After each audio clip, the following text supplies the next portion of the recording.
देश में बिजली की दशा और दिशा पर गोवा में जारी महामंथन का आज तीसरा दिन है। सीधे आपको गोवा लिए चलते हैं।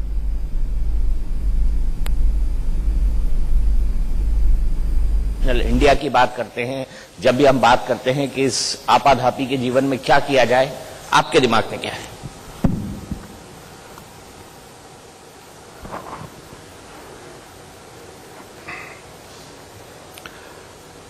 बहुत बहुत धन्यवाद श्री दीपक जी।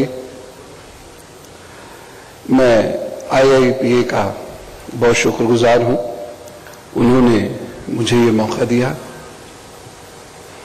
और यहां उपस्थित सभी जन, आप सभी लोगों का बहुत धन्यवाद। जिस विषय पर मुझे बोलने के लिए कहा गया, यह विषय बहुत महत्वपूर्ण है। इसमें एक ओर जहां दर्शन है, दूसरी ओर जहां आध्यात्म है, तीसरी ओर वहीं आधुनिक अर्थव्यवस्था का आधार भी छुपा हुआ है। मैं अपनी बात समुद्र मंथन से शुरू करूंगा। मैंने भारत के इतिहास को जो थोड़ा बहुत समझने की कोशिश की, उसके आधार पर मैं आपसे ये कहना चाहता हूं कि मैं यहां आगे आने वाले 10-15 मिनट में जितना बोलूंगा, कहीं उससे ज्यादा मैं नहीं बोल पाऊंगा, क्योंकि ये एक दर्शन का आधार है, दर्शन का केंद्र बिंदु है, आध्यात्म का आधार और केंद्र बिंदु है। और उसके साथ साथ भारत को जो विश्व गुरु के रूप में हम जानते हैं, वह केवल और केवल दर्शन आध्यात्म नहीं है, वो उसके इकोनॉमिक फलसफे भी है। बहुत सारी ऐसी इंटरप्रिटेशन है, इकोनॉमी की इंटरप्रिटेशन है। और आप लोगों को जानकर बड़ा आश्चर्य भी होगा, गवर्नेंस की जो इंटरप्रिटेशन भारतीय शास्त्र में 10,000 से पूर्व वर्ष पहले दी गई थी, वो गवर्नेंस की इंटरप्रिटेशंस आज भी एकदम सही उतरती हैं। और जो विषय है आज का, एस्पिरेशंस, इसको उन आधारों पर आज भी समझा जा सकता है। किसी भी देश के इतिहास के कई पहलू होते हैं, social history, economic history, political history. इस भारत के इतिहास का एक और पहलू भी है, स्पिरिचुअल हिस्ट्री, जिसमें बहुत सारी सिद्धियां हैं, शक्तियां हैं, और वो सिद्धियां और शक्तियां भी पारसी कहलाती हैं। And we have drawn those powers from the same pattern as we are drawing powers through IIPA and other power agencies. थोड़ा सा ही डिफरेंस है, सिर्फ इतना डिफरेंस है कि उस वक्त में जो हमारी मशीन है वो हमारी बॉडी एंड ब्रेन है, और आज जो हमारी मशीन हैं वह मैकेनिकल हैं, वहां तार हैं, वहां ट्रांसफॉर्मर्स हैं, वहां सोलर पैनल्स हैं, वगैरह वगैरह। समुद्र मंथन से प्रारंभ करता हूं, इकोनॉमिक हिस्ट्री को प्रेफरेंस देता हूं। समुद्र मंथन बेसिकली जिस तरीके से हमने कथाओं में सुना है, मंदार का एक पर्वत है, विष्णु जी कछुआ बनते हैं, वह मंदार का पर्वत उनके पीठ पर रखा जाता है, वासुकी को नाग रस्सा बनाया जाता है, और देवताओं के हाथ में उसकी पूंछ है, और दैत्यों के हाथ में उसका मुंह है, और उसको वह मथते हैं, और समुद्र में से 14 ऐसे रत्न निकलते हैं। अब इसका एक इकोनॉमिक इंटरप्रिटेशन है, हम सब जानते हैं, और आज भी पूरी दुनिया में एक बहुत बड़ा क्लैश है इंडियन ओशन और अरब ओशन के रिसोर्सेज को लेके। पूरी दुनिया में, खासतौर से चाइना और इंडिया के बीच में एक बहुत बड़ा क्लैश इंडियन ओशन के रिसोर्सेज को लेके रहा है। पाकिस्तान और इंडिया के बीच में बहुत सारी प्रॉब्लम्स जो आज हम देखते हैं, उसका एक कॉज अरब ओशन के रिसोर्सेज है। अमेरिका का डायगो गार्सिया में अड्डा बनाना, ये एक बहुत बड़ा संकेत है कि वो एक ऐसी जगह पर काबिज होना चाहता है। राम सेतु के विरुद्ध एक समय नासा, अमेरिका और लगभग पूरी दुनिया, और दुर्भाग्य से हमारे यहां के लोग भी खड़े हो गए, लेकिन ये भूल गए कि राम सेतु जो केवल आस्था का ही नहीं, बल्कि भारत के रिसोर्सेज का एक बहुत बड़ा केंद्र है, और उसे हर हालत में इंटैक्ट रहना चाहिए। तो समुद्र मंथन जो होता है, दैत्य सामान्यतः हम लोग जो कहानियों में देखते हैं, बड़े बड़े दांत हैं, उनके बड़े बड़े कान हैं, सींग निकले हुए हैं, है करके वो बोलते हैं, बिना मतलब रावण हंसता रहता है, जबकि ऐसी सिचुएशन है नहीं।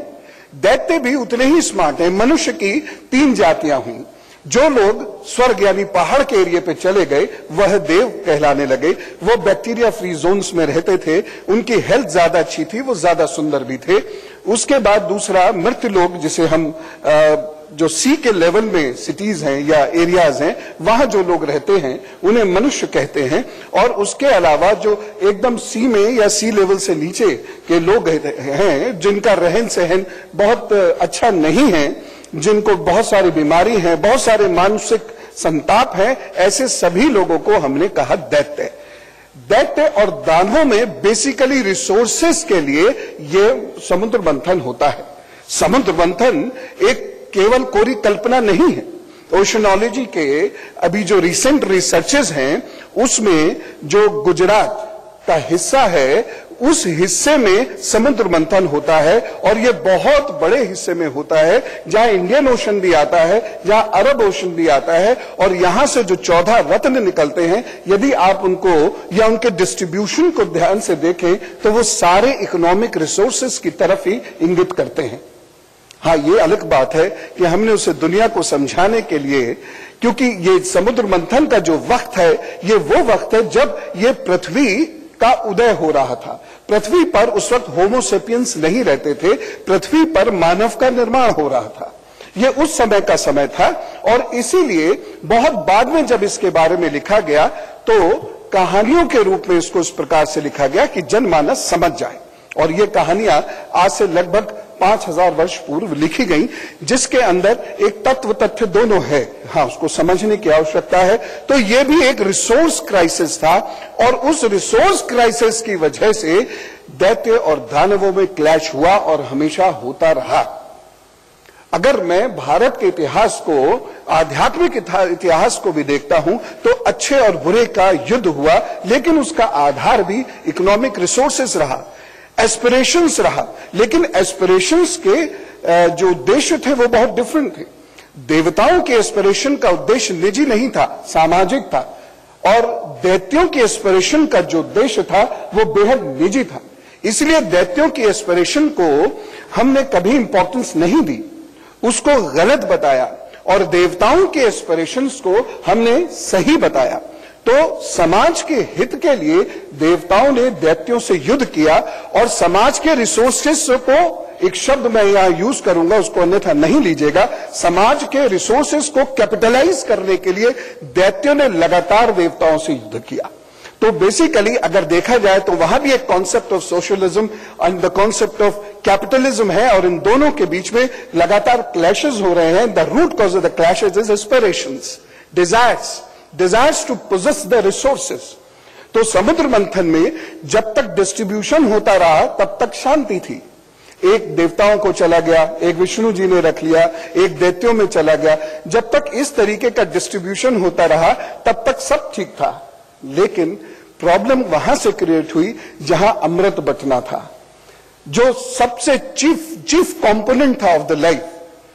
उसको जब बटना था तो वहां से रिसोर्स क्राइसिस शुरू हुआ, क्रंच शुरू हुआ, क्योंकि nectar was very limited and aspirations were very high. So clashes took place, और इस क्लैश के जो परिणाम निकले आपको पता ही है। बड़ा भगदड़ हुई, पूरी दुनिया में भगदड़ हुई, और अल्टीमेटली इसके लिए खुद चीफ अथॉरिटी उस समय जो विष्णु जी थे उनको बैटलफील्ड में आना पड़ा।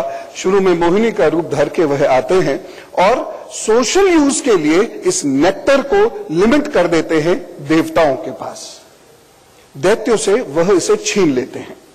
तो मैं जो ये अपना आध्यात्मिक इतिहास देखता हूं, ये इतिहास भी कहीं ना कहीं एस्पिरेशंस, डिजायर्स, एम्बिशंस के लिए है।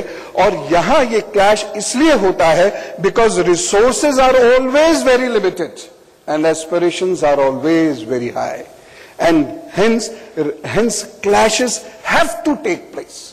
ये आज से 20-25 हजार साल पहले भी हुए, आज भी हो रहे हैं, और आज से 20-25 हजार साल बाद भी होते रहेंगे। अब जो दूसरी चीज है, हम उसके और थोड़ा बाद आते हैं। हम कृष्ण के बाद आते हैं, श्री कृष्ण के बाद आते हैं, हम 600 BC के भी बाद आते हैं। हमें यह पता है, हम सब लोग इस बात को जानते हैं कि विदेशी शक्तियां भारत में श्री कृष्ण के समय से आना शुरू हो गई थी। काल यवन नाम के व्यक्ति से जिससे श्री कृष्ण का युद्ध हुआ है वो बेसिकली यवन देश का था। तो यहां से वो शक्तियां आनी शुरू हो गई और लगातार किसी ना किसी रूप में वह भारत में आती रही। मसला वही रिसोर्सेज का था। वह भारत में दो प्रमुख कारणों से आए। एक तो भारत के natural resources, and again to tell you what I have studied and what I have found, my findings are that the chief reason why these people, foreign powers, they came to India was energy. उनके देश में सूर्य की energy नहीं थी, इसलिए वह एक ऐसे लैंड को ढूंढ रहे थे जहां वो बीमारियों से, फ्रस्ट्रेशन से बच सके और जहां उनको सूर्य की एनर्जी मिल सके। तो यवन से लेकर मलेच, अरब और अंग्रेज, डच, पुर्तगीज, इन सभी के भारत आने का एक बहुत बड़ा कारण है solar energy. Solar energy was one of the chief reasons why they came here in certain particular areas where they could have best of energies. और जो दूसरा रीजन था फॉरेन पावर्स के यहां आने का, अपार्ट फ्रॉम नेचुरल रिसोर्सेज, वो था यहां की knowledge. They took most part of our knowledge, propagated according to their powers. और सब जानते हैं दुनिया में जिसकी ताकत होती है उसी का कपड़ा चलता है, उसी की भाषा चलती है और दूसरों का ज्ञान भी उसी के नाम से चलता है। Then simplest example is Pythagoras theorem of mathematics. Basically this is a Baudhayana theorem which went to Yavan Pradesh, and later on we all know it's a Pythagoras theorem. But since that is not the matter of discussion, so I won't take up those points here. लेकिन मैं आपसे पुनः ये कहना चाहता हूं कि पूरी जिंदगी हम एस्पिरेशंस पालते हैं और उसको पूरा करने के लिए हम लड़ते हैं, खुद से लड़ते हैं। लड़ाई पॉजिटिव भी हो सकती है लेकिन लड़ाई नेगेटिव भी हो सकती है और नेगेटिव हो जाती है। जहां तक भारतीय धर्मशास्त्र का प्रश्न है, यहां एस्पिरेशंस को मना नहीं किया गया है। हाँ, मेरे रास्ते चलने वाले लोगों के लिए एस्पिरेशंस डिफरेंट हो जाते हैं, लेकिन यहां पर एस्पिरेशन को पुरुषार्थ चातुष्ट का एक हिस्सा बताया है। धर्म, अर्थ, काम, मोक्ष, ये एक हिस्सा है। धर्म के बाद तुरंत अर्थ आता है।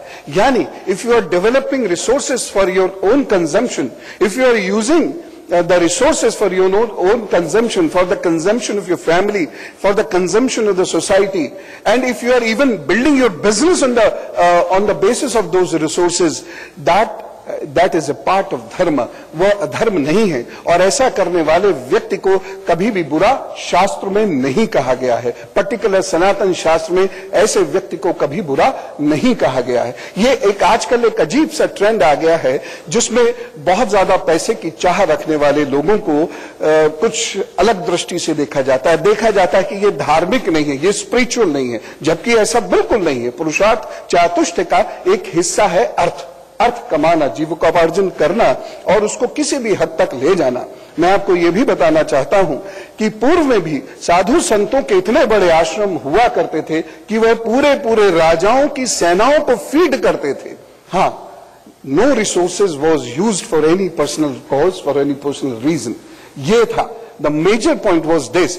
Otherwise they were so much of they had so much of resources that they could feed even the big forge of erstwhile kings। इतना उनके पास रिसोर्सेज हुआ करते थे।